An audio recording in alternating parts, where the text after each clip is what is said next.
오늘 우리는 이 요한복음과 함께 마태복음서부터 하는 시작되는 이 네 개의 복음서를 사복음서다라고 이렇게 말들을 합니다. 그런데 언뜻 보면은 이 예수님의 탄생 이야기가 어떤 성경에는 있고 어떤 성경에는 없습니다. 그러다 보니까 예수님의 탄생 이야기가 특별히 요한복음 같은 경우에는 빠져 있는 거 아니냐라고 이렇게 생각이 되어집니다. 그런데 그렇지 않습니다. 이 네 개의 복음서는 각기 다른 관점에서 예수님의 탄생에 대해서 말합니다. 그래서 마태복음은 예수님의 탄생 이야기를 자막을 좀 띄워주시죠. 하기 전에 앞에 예수님의 족보를 먼저 언급을 합니다. 그래서 예수님의 탄생 이야기는 어떠한 의미를 갖고 있느냐, 이 예수님의 족보의 한 뒷받침으로 이것을 확증하는 의미에서 예수님의 탄생 이야기를 합니다. 그러니까 예수님의 탄생 이야기를 그저 하나의 서술하는 게 중요한 목적이 아니라 앞에 요 예수님의 족보의 중요성을 강조하기 위해서 탄생 이야기가 나옵니다. 마가복음에서는 탄생 이야기를 생략을 합니다. 그리고는 예수 그리스도의 사역으로다가 바로 넘어가게 되어집니다. 그럼 누가복음은 풍부한 예까지만 했는데 예 다음이 뭔가 마치라고 제가 안 써놓은 것 같습니다. 그래서 예 뭘까요? 풍부한 예수님의 탄생 이야기입니다. 예수님의 이 풍부한 탄생 이야기 아주 구체적으로 이렇게 합니다. 그래서 거기에 보면은 역사적인 인물들이 나오게 됩니다.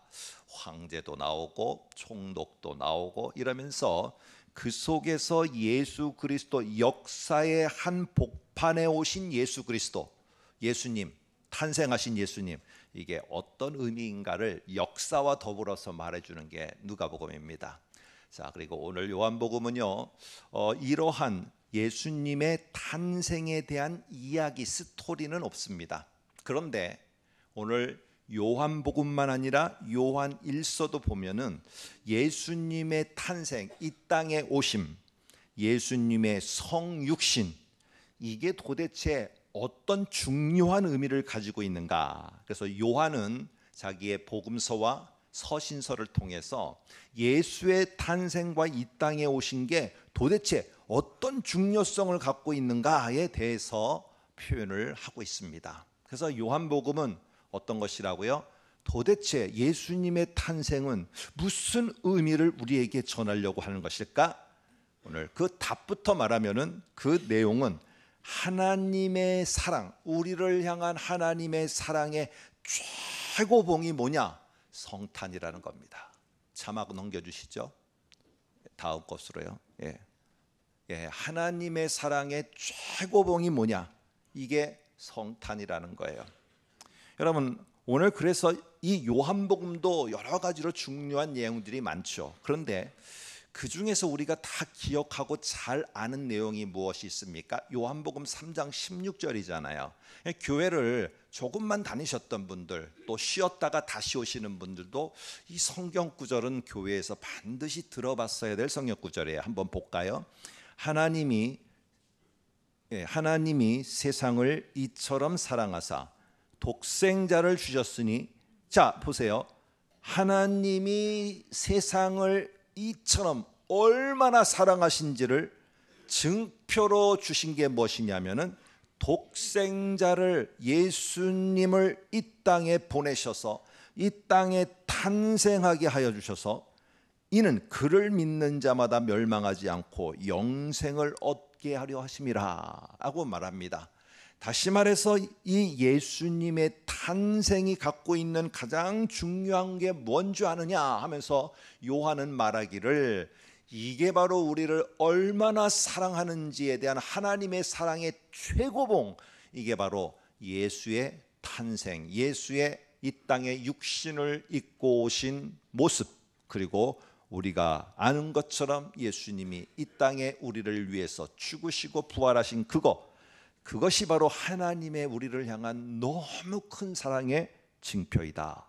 그래서 요한 1서를 보면은 예수 그리스도의 복음에 대해서 말할 때 그의 죽으심과 그의 이 땅에 오심과 등등을 말하면서 이 요한일서에서 강조하는 게 무엇이냐면은 하나님은 사랑이시라, 이 말을 강조하고 있어요.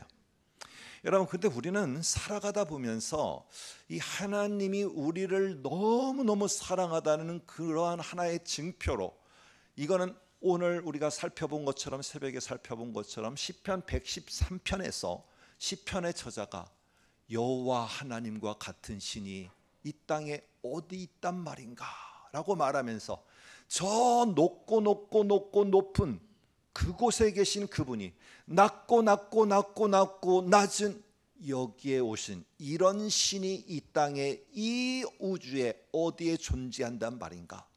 와, 우리 여호와 하나님이 이렇게 특별하신 분이라는 걸 오늘 찬양을 하는 걸 오늘 아침에 살펴보았습니다. 여러분, 이처럼 하나님은 우리를 너무 사랑한다는 증표로 예수 그리스도를 이 땅에 보내셨고, 오늘 우리가 그것을 기억하고 축하하고 감사하면서 성탄의 예배, 감사 예배를 드립니다. 근데 우리는 온도 차이가 있는 것 같아요.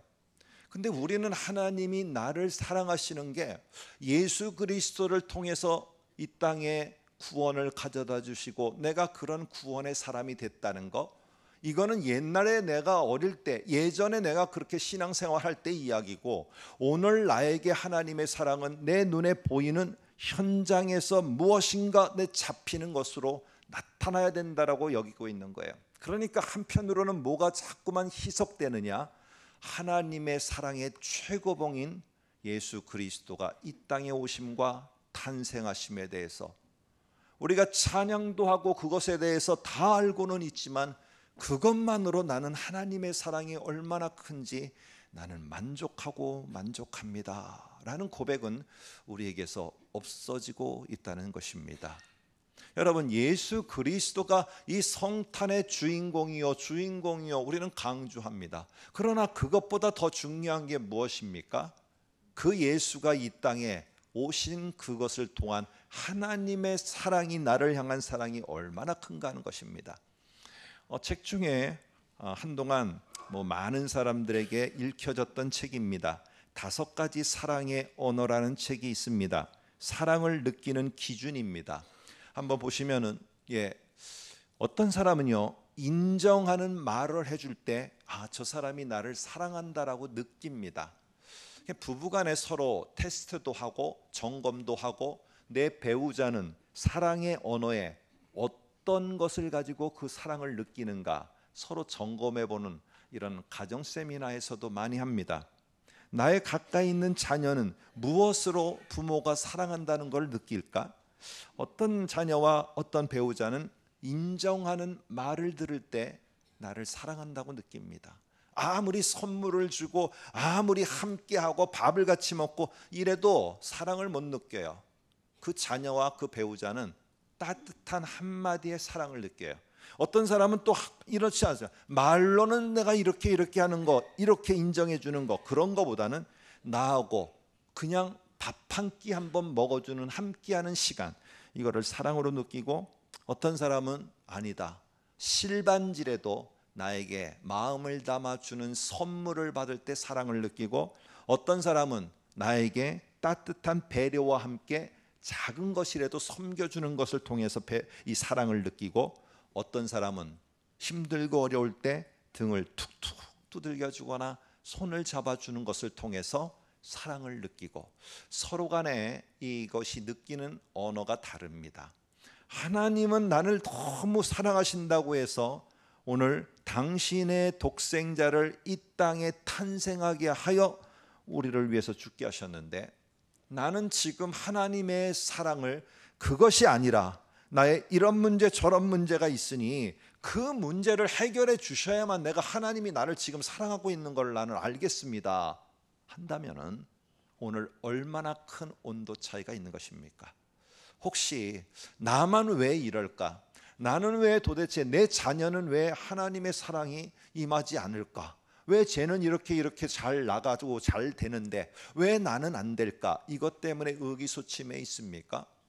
예수 그리스도가 이 땅에 오신 것이 하나님이 저와 여러분을 사랑한다는 가장 큰 표시라는 것을, 증표라는 것을 우리는 잊어서는 안 됩니다. 그래서 오늘 에베소서 제가 1장 4절 5절을 한번 참고로 한번 보겠습니다. 거기 이렇게 말합니다. 곧 창세 전에 그리스도 안에서 우리를 택하사 우리로 사랑 안에서 그 앞에 거룩하고 흠이 없게 하시려고 그 기쁘신 뜻대로 우리를 예정하사 예수 그리스도로 말미암아 자기의 아들들이 되게 하셨느니라 라고 이렇게 말합니다. 여기에 이 사랑 안에서라는 말이 정확하게 4절 5절 중간에 있어서 앞에와 뒤를 갖다가 어우르는 아주 중요한 단어입니다. 그래서 여기에 사랑 안에서 오늘 창세 전부터 하나님이 나를 향한 사랑이 시작되었고, 오늘 사랑 안에서 나를 하나님의 아들과 딸 자녀가 되게 하시려고 예정하셨고, 오늘 사랑 안에서 그러한 예정과 그 창세전의 계획하심을 이루기 위해서 예수 그리스도를 이 땅에 탄생케 하셨다는 사실입니다. 여러분, 이게 다 사랑 안에서 된 거예요. 그래서 내가 비록 죄인이 되어서 하나님께 불순종하고 하나님을 모르는 그 위치에 있고, 내가 죄인이 되어 하나님과 멀어져 있을 그때에도 하나님은 단 한 번도 나에게서 사랑을 거두어 간 적이 없도다. 오늘 로마서를 통해서 바울이 말하고 있는 겁니다. 한번 로마서 5장 10절을 볼까요? 이렇게 말합니다. 곧 우리가 원수 되었을 때, 하나님과 원수 되었을 때도 하나님은 우리에 대한 사랑을 저버리지 않고 그의 아들을 이 땅에 탄생케 하여 또 우리의 죄 용서를 위해 죽으심으로 말미암아 우리가 하나님과 화목하게 되었은즉 화목하게 된 자로서는 더욱 그의 살아나심으로 말미암아 구원을 받을 것이니라 라고 이렇게 말합니다. 그러면서 오늘 저와 여러분이 읽은 이 요한복음이 강조하고 있는 1장 14절에 보면은 말씀이 육신이 되어 말씀이 이 땅에, 예수 그리스도가 이 땅에 탄생하여 오심으로 말미암아 우리 가운데 거하시고 우리가 그의 영광을 보니 아버지의 독생자의 영광이요 은혜와 진리가 충만하더라. 오늘 인간은요, 하나님께 갈 수가 없어요. 하나님을 만나기 위해서 하나님이 계시는 그곳으로 가서 만난다, 이러면 신비주의가 됩니다.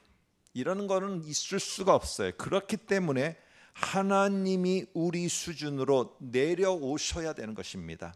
하늘의 존재, 불멸한 영원한 존재, 그 하나님이 죽음의 한계가 있고 그리고는 죄악이 관영하는 이곳에 탄생을 했어요. 이곳에 오셨어요. 왜? 우리를 위해서. 우리를 사랑한다는 그거를 보여주고, 우리를 내가 죄인 되었을 때도 끝까지 사랑을 보이고 죄인이 아니라 의로운 자로다가 인정받도록 하기 위해서 이 땅에 예수 그리스도를 보내시고 예수는 탄생하여 이 땅에 오셨어요. 뿐만 아니라 우리의 죄 없음을 위해서, 죄 없이함을 위해서 십자가에 처참하게 죽으시고 그리고는 부활하심으로 내가 모든 걸 해결하였도다, 너는 이제 법적으로 의롭다 칭함을 받게 하셨습니다. 여러분, 이 세상의 세계관으로는 이게 도대체 받아들여질 수 없는 거예요. 어떻게 저 하늘에 계시는 그 신이 이 땅에 낮아져서 인간의 몸을 입고 우리를 사랑하기 위해서, 우리를 얼마나 사랑했는지 그래서 그 나를 위해서 오셨다. 이 세상의 가치관으로, 이 세상의 신앙관으로, 그 당시에 있어서 신관으로는 전혀 불가능한 이야기입니다. 그래서 오늘 예수께서 이 땅에 오시고 탄생함이 하나님이 우리를 얼마나 사랑한다는 것을 아무리 외쳐도 그 사실을 받아들이려고 하지 않았어요.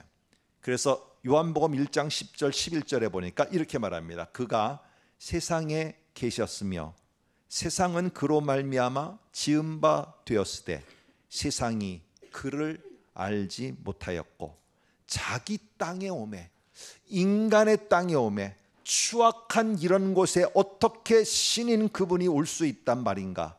자기 땅에 오매 자기 백성이 영접하지 아니하였으나 라고 말합니다.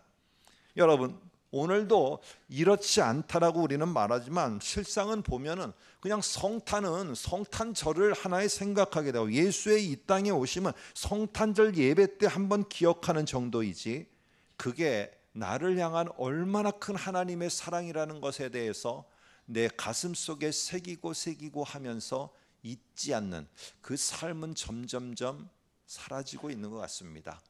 내가 사랑하는 사람으로 받은 실반지 하나를 보면서도 그 사람이 나를 얼마나 사랑했는지에 대해서 고마움을 표현하는 그런 모습 속에서도 예수 그리스도가 이 땅에 오셔서 탄생하시고 죽으시고 부활하심에 대해서는 그것이 하나님의 가장 큰 최고봉, 사랑의 최고봉이라는 것을 인정하지 못하고 있는 것이 오늘 우리의 이 시대의 사람들의 모습입니다. 여러분, 유대인들은 자기 기준으로다가 메시아를 기다리고 있었습니다. 내가 기다리고 있는 메시아는 이런 분이어야 돼라고 하고 있으니까 여전히 지금도 유대인들은 오지 않았다라고 하며 메시아를 기다리고 있습니다. 자기들의 기준이 잘못됐다는 것은 생각하지 못합니다. 오늘 우리가 한 해를 보내면서 새로운 한 해를 맞이하려고 하는 이 시점 속에서도 하나님이 이 한 해 동안에 얼마나 나를 사랑하셨는가?